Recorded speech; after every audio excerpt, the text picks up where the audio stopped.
رب العالمين والصلاة والسلام على أشرف الأنبياء والمرسلين وعلى آله وصحبه أجمعين. اللهم صل على سيدنا محمد النبي الأمي وعلى آله وسلم تسليما. السلام عليكم ورحمة الله وبركاته. Jadi alhamdulillah tuan-tuan dan puan-puan yang dirahmati oleh Allah Subhanahu wa taala. Kita sambung semula pembacaan kitab ini. Kita masih dalam bab yang ke-28, iaitu suatu bab yang datang untuk menyatakan tentang doa yang dibaca sewaktu meletakkan mayat di dalam kuburan dia. Sambungan dia.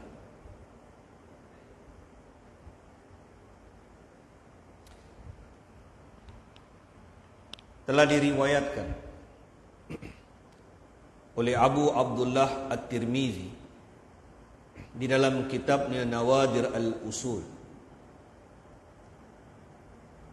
dari jalur Said Ibnul Musayyib rahmatullah alaih, bahawa ia telah bercerita, Abdullah ibn Umar radhiyallahu anhuma menghantarkan jenazah ke kuburan. Ketika jenazah diletakkan di dalam liang lahat, ia pun membaca doa Bismillah wa ala millati Rasulillah, dengan nama Allah, dan semoga ia mati di jalan Allah. Ketika liang lahat diratakan dengan tanah, maka ia pun berdoa, Ya Allah, lindungilah ia dari syaitan dan lindungilah dia dari azab kuburan. Dan ketika meratakan pasir pada kuburnya, ia pun berdiri di sisi ataupun di samping kubur itu seraya berdoa, Ya Allah, renggangkan tanah dari lambungnya, naikkan ruhnya, dan songsonglah ruhnya itu dengan keredaanmu. Selesai pengkuburan, aku pun bertanya kepada Abdullah ibn Umar radhiyallahu anhuma. Dia kata, wahai Abdullah, doa yang telah saya dengari tadi, apakah ia dari baginda Rasulullah sallallahu alaihi wasallam atau dari diri anda sendiri? Maka ia menjawab, aku mungkin berdoa seperti itu, tetapi sungguh aku pernah mendengarnya dari Nabi sallallahu alaihi wasallam. Maka hadis ini juga diriwayatkan oleh Imam Ibnu Majah di dalam kitabnya Sunan Ibnu Majah. Jadi tuan-tuan dan puan-puan yang dirahmati oleh Allah Subhanahu wa taala, sambungan dalam bab ini dikeluarkan sebuah dalil hadis riwayat Imam At-Tirmizi dari jalur Said Ibnul Musayyib rahmatullah alaih, seorang tabi'i, Said bin Al-Musayyib ataupun Said Al-Musayyib, orang yang sama. Jadi kata Said Ibn Al-Musayyib ni, dia berkata, satu ketika dia telah melihat Abdullah ibn Umar, anak Sayyidina Umar, menghantarkan satu jenazah ke kuburan. Ketika jenazah itu diletakkan di dalam liang kuburnya, ia pun membaca doa Bismillah, dia kata dengan nama Allah, dan semoga ia mati di jalan Allah. Ketika nak turunkan jenazah, Bismillah, dengan nama Allah, dan semoga ia mati di jalan Allah. Maka ketika liang lahat itu diratakan, ketika tanah itu diturunkan, ketika tanah daripada kubur itu mula diturunkan, maka terus Ibnu Umar berdoa dengan satu doa, Ya Allah, lindungilah jenazah ini dari syaitan. Maknanya syaitan ni bukan masa hidup saja. Syaitan ni bukan masa kita hidup saja. Masa kita hidup, ketika kita nak mati, ketika kita nak berhenti jadi orang, kan? Hari kita nak berhenti jadi, masa kita hidup ni satu bab. Masa kita nak menghadapi kematian, ketika kita sibuk dengan urusan nak mati ni, ada gangguan dia. Dia ganggu lagi. Kita ingat dah habis kat situ. Tak. Dah mati pun dia ganggu. Memang setan betul lah. Itu sebab kita memang setan betul lah. Patut dekat dunia ni sudah-sudahlah kan. Gangguan dia banyak. Berapa banyak manusia yang telah disesatkan. Berapa banyak orang-orang Islam yang lahir dia Islam telah digelincirkan atas kejahatan syaitan. Syaitan ni dia bisikan. Dia main dekat hati. Akhirnya menjerumuskan kita. Jadi ketika mati pun, nak hampir mati pun dia ganggu, dah mati pun dia ganggu. Maka dalilnya Ibnu Umar, anak Sayyidina Umar sendiri berdoa. Dia kata Abdullah Ibnu Umar berkata, ya Allah, lindungilah jenazah ini, lindungilah roh ini yang mati ini dari gangguan syaitan dan dari azab di kuburan. Dua benda, gangguan syaitan dan segala bentuk penderitaan. Azab kubur ni dia bukan satu, dia ada bermacam-macam penderitaan.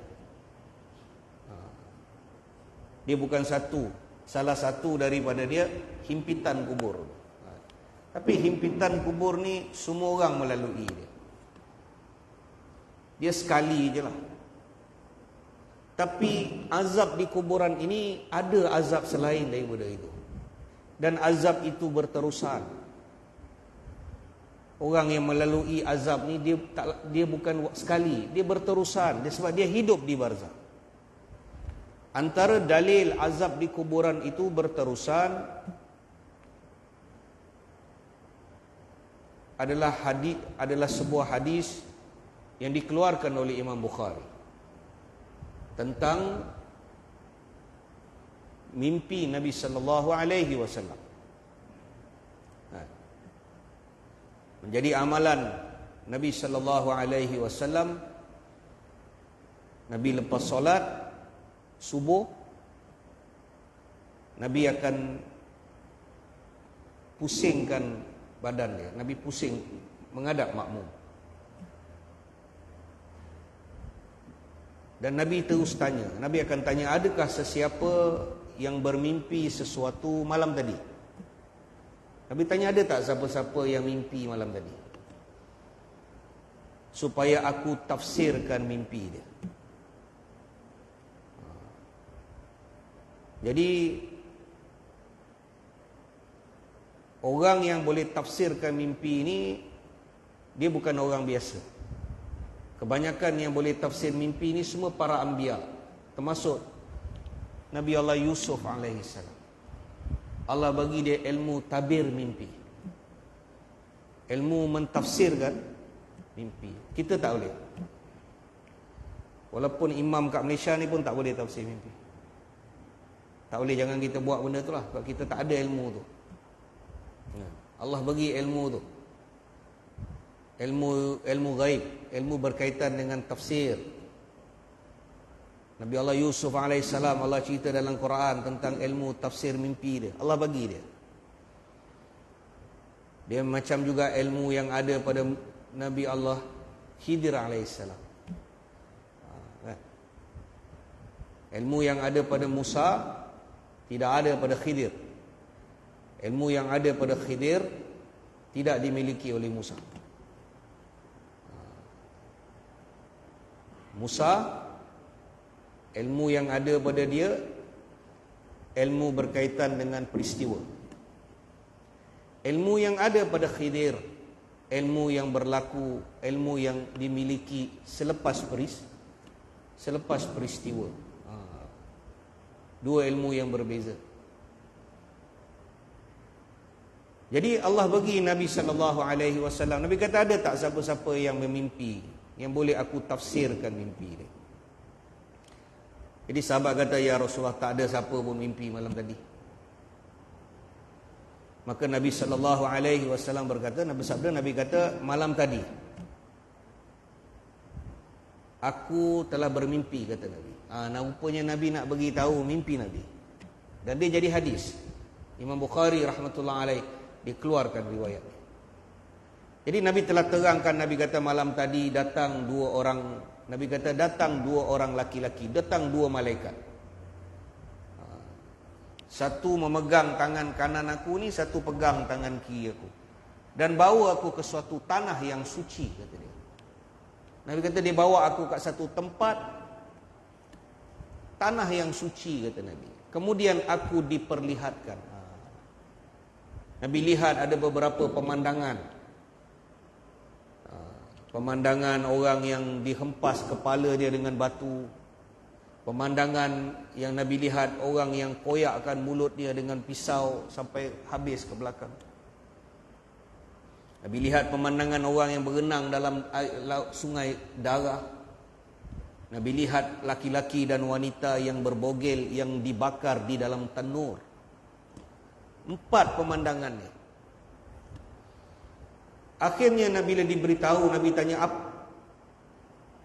siapa mereka ini? Dan Nabi SAW dijelaskan, diberi penerangan kepada Nabi SAW. Maka dua laki-laki ini, malaikat ni beritahu, ya Rasulullah, yang mula-mula yang pecah kepala, yang kena baling dengan batu ni, ini adalah azab bagi orang yang mati dalam keadaan dia meninggalkan solat fardu dia. Dia tak sembahyang.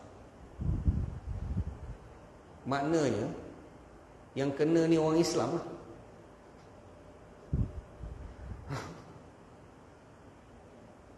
Jadi azab itu, kata Nabi, dihempaskan, diambil seketul batu dan dihempaskan ke atas kepala dia, berkecai kepala dia, hancur dan berkecai. Kemudian batu itu bergolek jauh. Ketika laki-laki yang menghempasnya itu pergi untuk mengambil batu itu, maka daging darah di kepala itu bercantum seperti sedia kala. Baik. Ada orang tanya, macam mana Ustaz? Aku tak macam mana. Kan dalam Terminator tu ada cerita Arnold Schwarzenegger tu. Dalam cerita Terminator tu, bila dia tembaknya yang merkuri tu, sepai. Apa tu merkuri tu?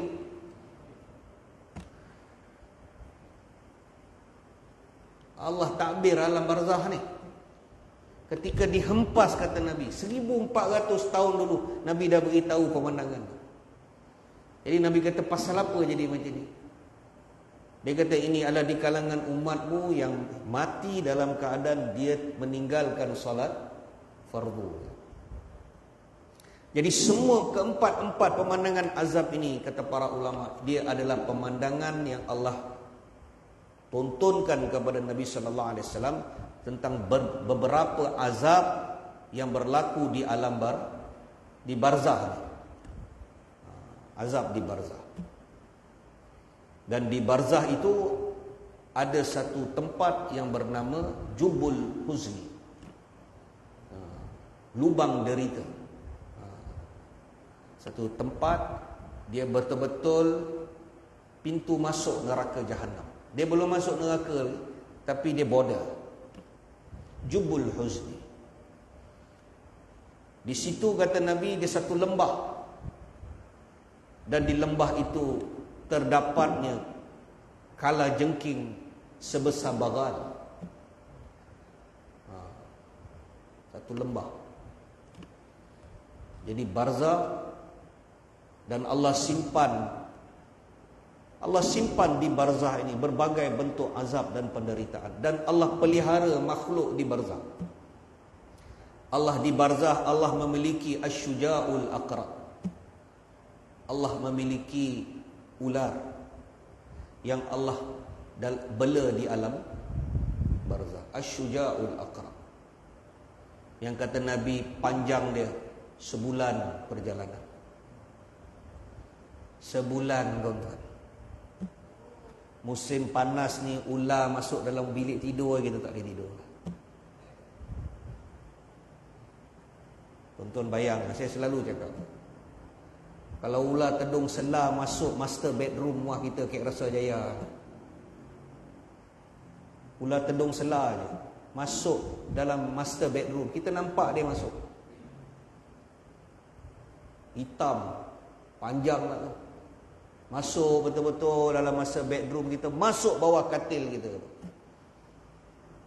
Kita pun tak boleh main ular tedung selah. Kita pun telefon bomber 999. Bomber pun hantar skuad penangkap ular.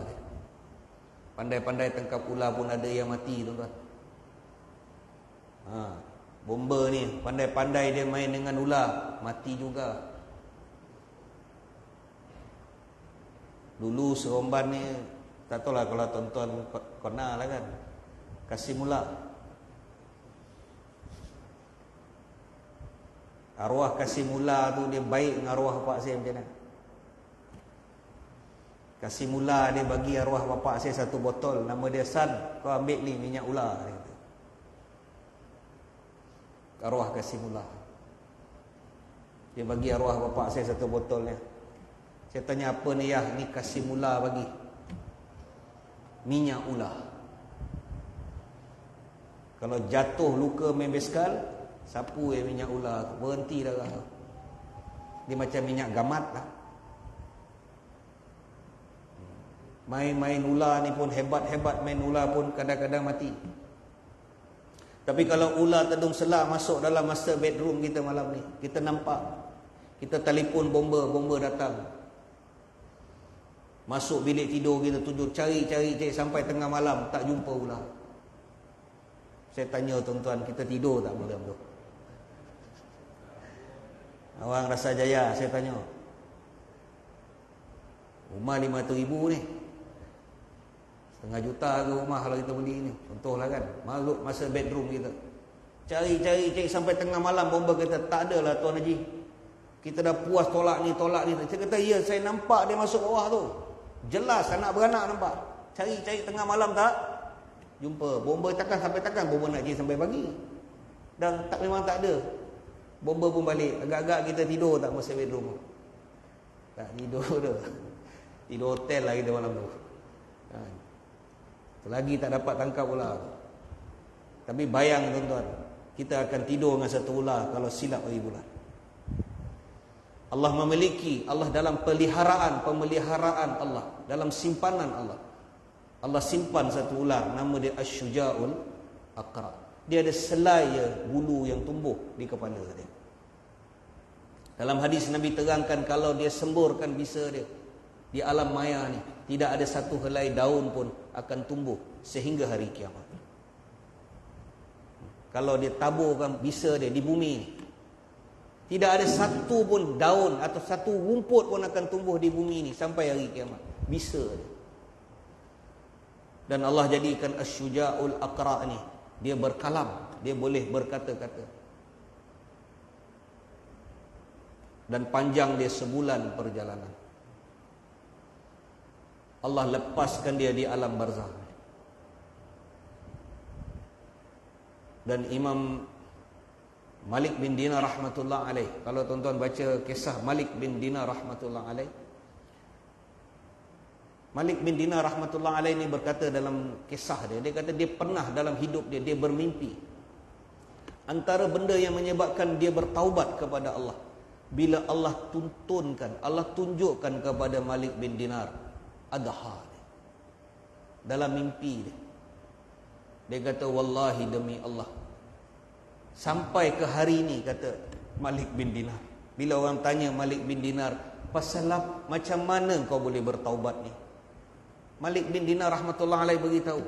Bukan kita nak cerita aib Malik bin Dinar, tapi Malik bin Dinar rahmatullah alaih beritahu, bila orang tanya dia, macam mana tuan boleh jadi satu orang wali, satu orang yang warak macam ni, satu orang yang baik, yang mana kita tahu tuan punya kehidupan Dulu-dulu ni kita tahu, kita kena tuan ni.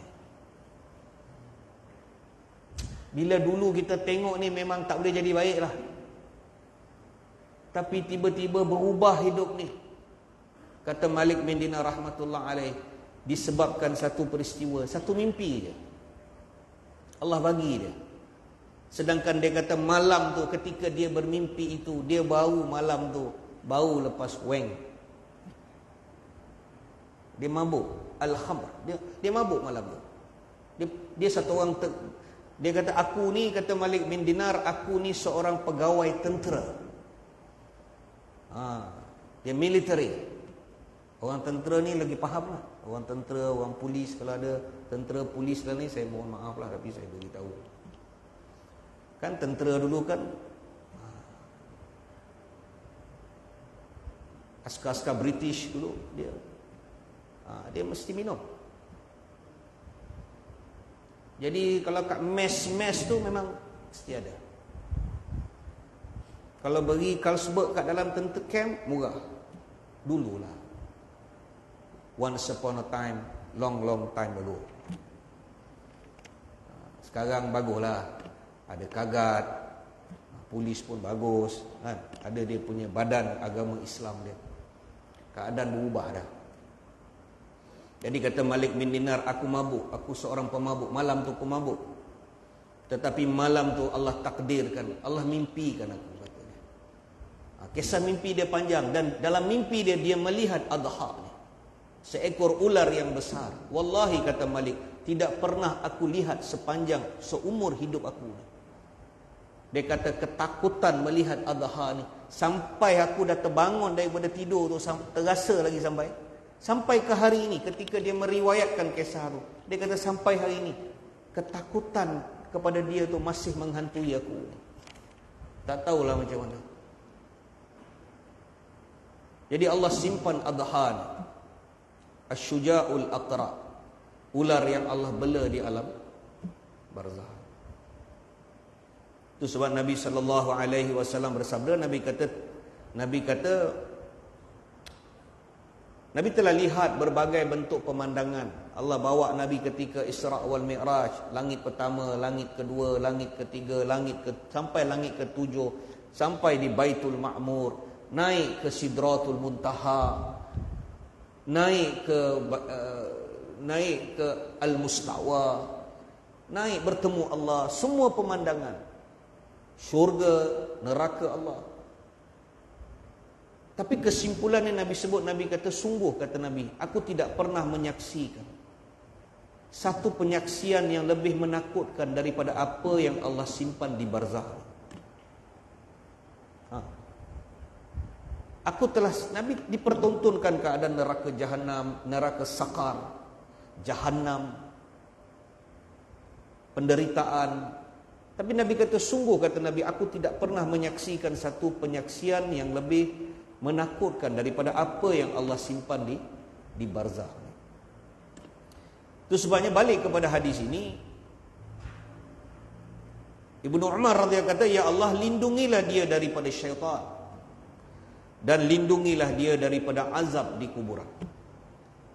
Semua bentuk azab ni selamatkan dia, ya Allah. Dan ketika meratakan pasir pada kubur itu, dia pun berdiri di sisi kuburan itu seraya berdoa, ya Allah, renggangkan tanah dari lambungnya. Maknanya, ya Allah, lahat kuburnya itu, lahat tu, lapangkanlah, ya Allah, renggangkan, beri kelapangan, renggangkan tanah dari lambungnya, kemudian naikkan ruhnya. Maksudnya naikkan ruhnya itu maksudnya darjat ruh itu di kemuliaan, berilah kemuliaan kepada ruh ni, naiklah darjat dia, naikkan pangkat sikit. Bukan biasa-biasalah, naikkan sikit. Naikkan, berikan kemuliaan kepada ruhnya, dan songsonglah ruhnya itu dengan keredaanmu. Berilah keredaanmu pada ruhnya, berikan kemuliaan kepada dia. Maka selesai pengkuburan itu, aku pun bertanya kepada Abdullah ibn Umar. Said bin Musayyib ni dia Dia tak tanya Ibnu Umar waktu tu. Dah habis dia tanya Ibnu Umar. Dia kata, wahai Ibnu Umar, tadi aku dengar kau baca doa ni. Doa yang kau baca tadi ni, apakah doa ini datang daripada Nabi sallallahu alaihi wasallam? Apakah Nabi baca doa ni? Ataupun doa itu datang daripada diri kau sendiri? Nampak? Dia tanya tu pun beradab. Maka Sayyidina Ibnu Umar menjawab. Dia kata, aku biasa berdoa seperti itu. Aku doa juga seperti itu. Tapi sesungguhnya aku juga pernah mendengarnya dari Nabi sallallahu alaihi wasallam. Maknanya asal doa tu ada Nabi baca macam tu. Nabi pun ada baca macam tu, aku dengar. Dan aku pun ada doa aku sendiri yang aku baca. Sebab doa ni dia umum. Kadang-kadang kita boleh minta apa yang kita nak minta. Maka dibacalah doa itu. Jadi keselamatan daripada syaitan, supaya tidak diganggu roh itu di kuburannya. Ketika berlaku, waktu bila dia ganggu? Waktu ketika dia diuji di dalam kuburannya. Ketika roh itu dikembalikan, ketika Allah perintahkan kembalikan roh di kuburan ini, untuk dia menjalani ujian dia, untuk dia menempuh fitnah di kuburannya. Persoalan di kuburan kena selesai kat sini. Sebab apa tuan-tuan? Orang yang selesai di kuburan ni, orang yang selesai di persoalan ni, orang yang selesai persoalan ni selesai aja, baru dia bebas masuk ke alam barzah. Kalau tidak, dia tertahan. Ruh dia tertahan. Termasuklah orang yang mati dalam keadaan berhutang. Kan? Orang yang hutang, kita hutang ni bayar juga. Cepet-cepet selesai. Tapi kalau ada orang hutang kita, kawan-kawan kita yang tak sempat bayar tu, kita halal dah lah.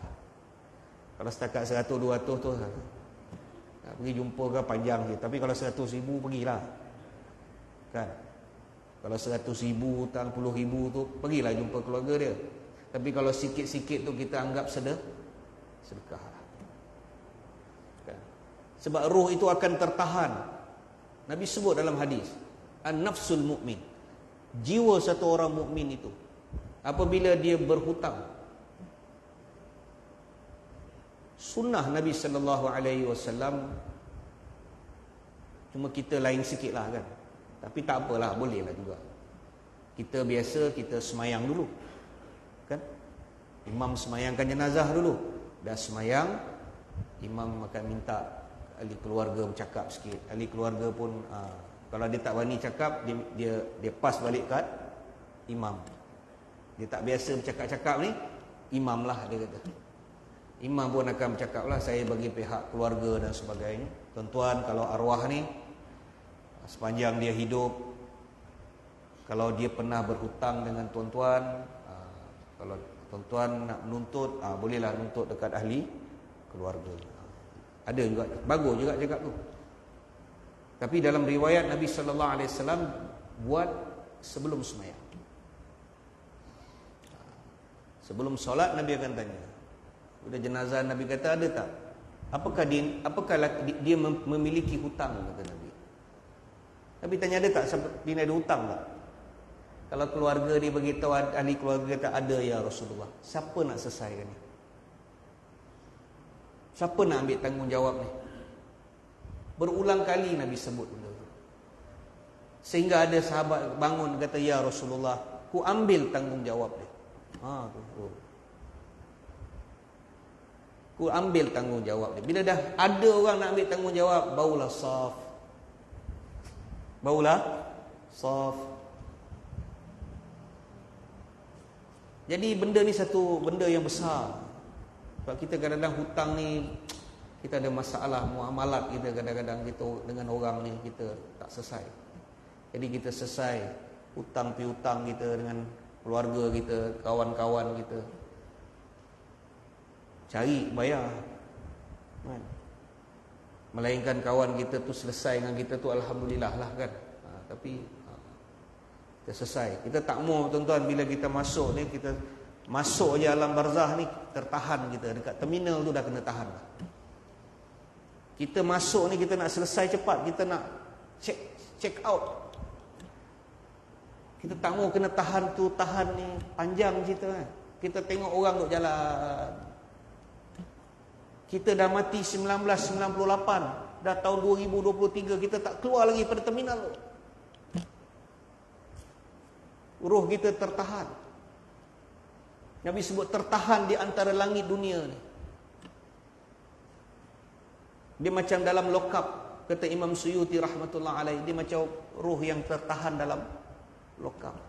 Berpuluh-puluh tahun tertahan. Jadi kalau ada di kalangan kita yang keluarga meninggal cepat-cepat selesai, faraid kan harta dia, bayar hutang. Itu pasal kalau kes faraid ni bayar hutang dulu kan. Harta apa yang ada, selesaikan hutang dia.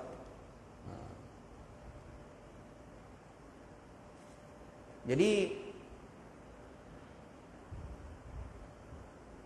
maka dia tanya, maka Ibnu Umar kata, memang aku baca doa macam tu, dan tetapi aku juga pernah mendengar dari Nabi sallallahu alaihi wasallam, Nabi juga baca macam tu. Jadi hadis ini diriwayatkan oleh Imam Ibnu Majah, juga di dalam kitabnya Sunan Ibnu Majah.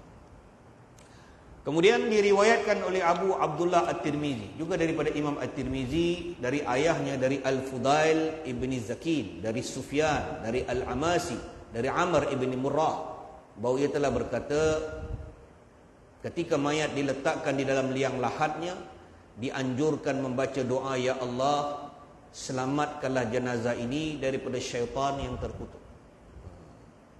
Ya Allah, selamatkanlah jenazah ini daripada syaitan yang terkutuk.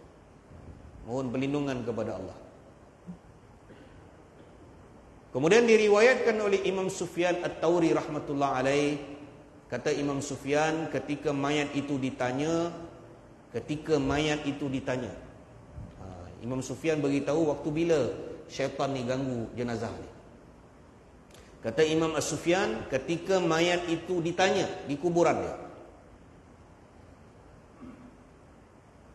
ma rabbuka, siapa Rabb kamu ni? Siapa Rabb? Dia kata, ma rabbuka, siapa Rabb kamu? Siapa pemelihara kamu ni? Rabb ni pemelihara, pencipta, pentadbir, pengurus. Siapa yang mencipta kamu, yang mentadbir kamu, yang melahirkan, keluarkan kamu ke dunia, yang bagi kamu makan, yang besarkan kamu, yang beri kamu harta kekayaan, yang hidupkan kamu, yang matikan kamu. Itu Rabb. Dia kata, ma rabbuka, siapa Rabb kamu?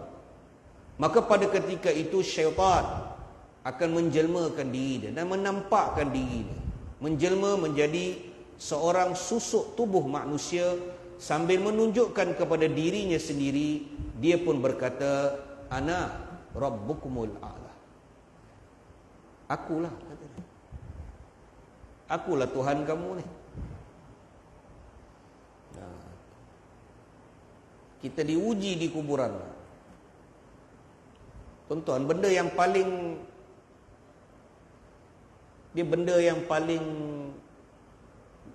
menyedihkan, menakutkan dan menyedihkan, benda yang mula-mula berlaku kepada roh di barzah ni, bila dia mati, roh dia telah keluar daripada tubuh dia. Tetapi bila diperintahkan dikembalikan roh dia, dia tersedar dia, seperti orang yang tersedar daripada mimpi ketika tidur. Jadi bila dia tersedar tu, dia sedar-sedar, dia terperanjat. Rupanya dia telah berada di alam barzah. Itu ketakutan yang pertama, terperanjat. Mati dah. Dah mati rupanya. Dia terperanjat.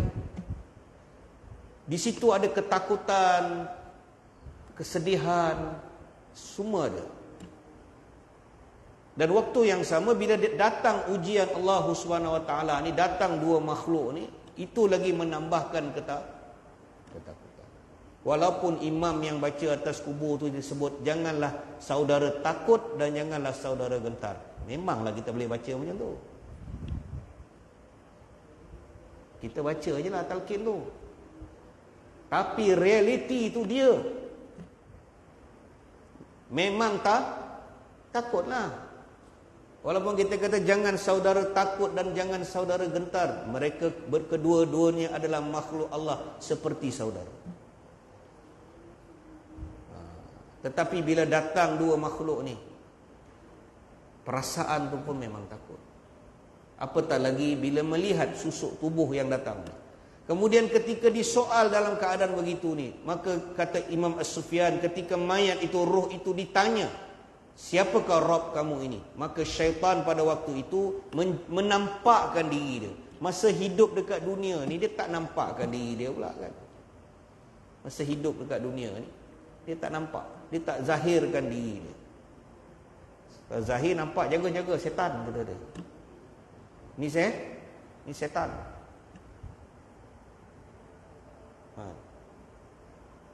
Tapi tak nampak. Dia tak menzahirkan diri. Dia tidak menampakkan diri dia. Tetapi di kuburan, dia menampakkan diri dia dan menjelma menjadi satu susuk tubuh manusia. Dan berdiri di sisi jenazah tu ketika ditanya sambil menunjukkan ke atas dirinya. Dia berkata, akulah Tuhan kamu. Jangan takut. Jawab soalan tu, soalan bocor. Kita pun kalau silap air bulan, pakailah jawapan tu.